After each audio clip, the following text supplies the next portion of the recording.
আজকে দেখাচ্ছি এটা একটা পনিরের আলু পনির আর ফুলকপির তরকারি। দেখুন মশলা নিয়েছি আপনার টমেটো, কাঁচা লঙ্কা, আদা আর দুটো পনিরের টুকরো। এটা একটু জল দিয়ে বেটে রাখবেন, মানে এটা হলে খুব ভালো হয়। আলু তো ধুয়েই রেখেছি। আর এটা হচ্ছে বেসিক গরম মশলা, মানে লবঙ্গ, এলাচ আর দারচিনি। আর কপিটাকে আমি একটুখানি একটু হালকা ব্লাঞ্চ করেছি, তার কারণ হচ্ছে কপিটা ভীষণ শক্ত থাকে। আর ওই তলাটা কেটে কেটে নিয়েছি। এবার দেখিয়ে দিলাম কীরমভাবে কেটে নিয়েছি। এবার চলুন তাহলে পরবর্তীতে আপনার কিভাবে এটা করছি। আলুগুলো সব এগুলো রেডি করে রেখেছি। এবার মশলাটা তো বেটেই নিলাম। এবার কড়া বসিয়ে দিলাম। কড়ার মধ্যে আমি প্রথমে পনিরটা একটু ভেজে নেব। পনিরটা এমনভাবে ভাজবেন যাতে পনিরটা একটু মানে লাল বর্ণ ধারণ করে, মানে হালকা একটা কালার আসে। আর পনিরটা একটুখানি নুন দিয়ে ভাজবেন, এটা সর্ষের তেলে করার চেষ্টা করবেন, তাহলে জিনিসটা ভালো হয়। আর একটু নুন দিয়ে ভাজলে অনেক সময় পনির লেগে যায়, আমাদের মাছ যেরকম লেগে যায় সেরকম পনিরও লেগে যায়। তাই জন্যে ওই একটু সল্ট ওর মধ্যে দিয়ে দেবেন। এবার এই কালার হওয়াটা পর্যন্ত আমি অপেক্ষা করব। বাই দ্য ওয়ে, আমি নূপুর, আপনারা দেখছেন smile with Nupur and Tania. দেখুন এই আপনাদের সাথে কথা বলতে বলতে এটা প্রায় কালারটা এসে গেছে। এই সুন্দর একটা কালার ধরলে এটা ভালো লাগবে। আর এটাকে ঠান্ডা জলে দেওয়ার দরকার নেই, কারণ আমি ঝোলে দেবো, তখন নরম হয়ে যাবে।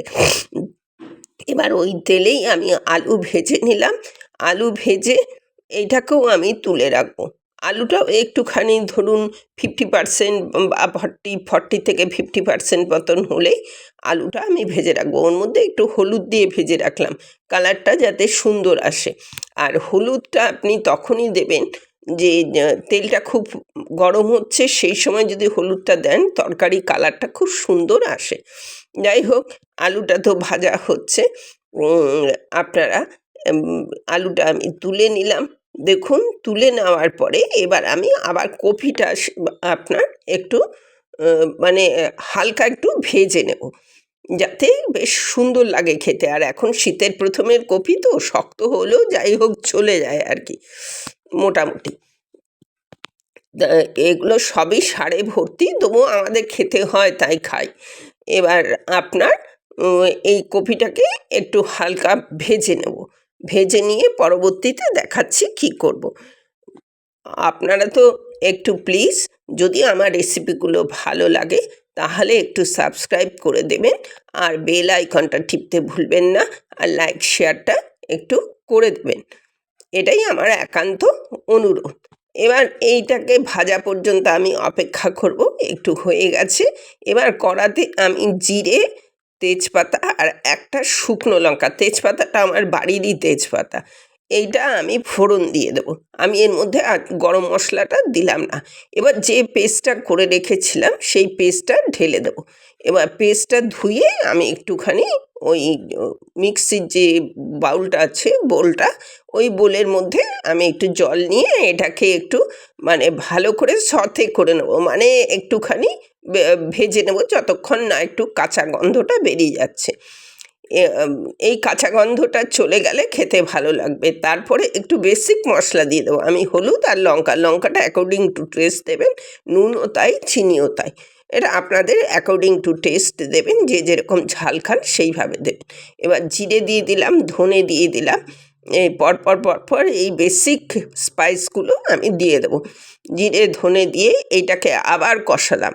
এবার এটাকে কষিয়ে নুন চিনি অলরেডি তো বললামই দিয়ে দিয়েছি। এবার আলুটা দিয়ে দিলাম। আলুটা একটুখানি হয়ে যাওয়া পর্যন্ত আমি অপেক্ষা করব। তারপরেই আমি কপিটাও দিয়ে দেবো।